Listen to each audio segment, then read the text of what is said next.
Many people ask me why I would start with monitoring. And I have to say, this is where was one of my biggest weaknesses for many years. Number one, to start with monitoring, you have to be able to listen to record.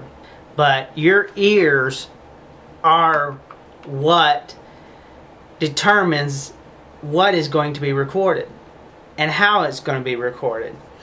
So it's very important you create an environment for you to listen, a place of listening. That's what your studio is think of it as a listening environment. So to have your listening environment, you'll need the tools of the trade. I recommend getting an SPL meter, preferably an analog. If you have, say, a digital monitor station, I have a digital meter on my monitor station, and I have my analog SPL meter. That kind of gives me readings about where I want to be, and I want to keep my listening around 80 decibels or 79, somewhere around there, decibels. This helps prevent ear fatigue. The louder you go, the more your ears will adjust and think that that is the right listening level when you are doing nothing but destroying your hearing. So you want to lower it down to about 79 decibels or around 80. That's about where I keep it on my analog SPL meter. Your speakers, if you're recording in stereo, they need to be facing about 60 degrees and towards you. One way you can line up your speakers is to take a little mirror, like a cosmetic mirror, and tape it on the front of your speaker and face it, and move it until you see yourself in the cosmetic mirror. And that's if you have a stereo environment and they're faced at your ear level, so that the sound waves are passing to your ears. I know this sounds simple, but how many times do you go in your studio and really look and see where your speakers are placed? And especially if you're recording in headphones. And I feel sorry for those that are still living with their parents.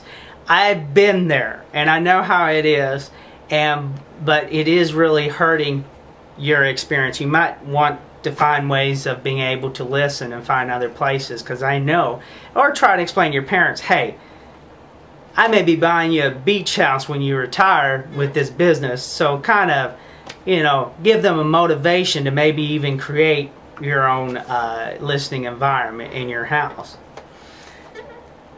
So, with that in mind, with speakers, let's talk more about this.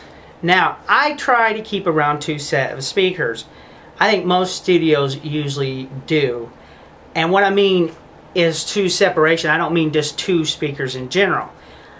Would they, in a studio environment, they have what they call far fields, near fields, and mid fields. So in big studios, they may have up to 3 sets of speakers.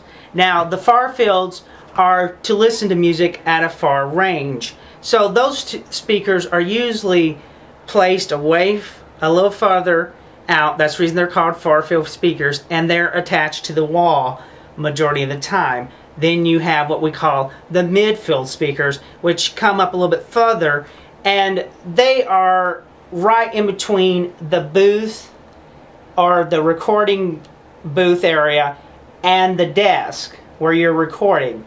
And then you have what we call the closer field speakers, and those speakers are placed right towards the recording engineer. As I said, you want to be able to face those. I'll say in most recording studio environments, the home recording studio, you have the near field speakers in your house. That's good. But I myself like to keep another set of speakers which I have for flat response, and that is facing towards me. Those speakers I listen to determine the level of music. I will switch back and forth. So keep this in mind. Know your speakers.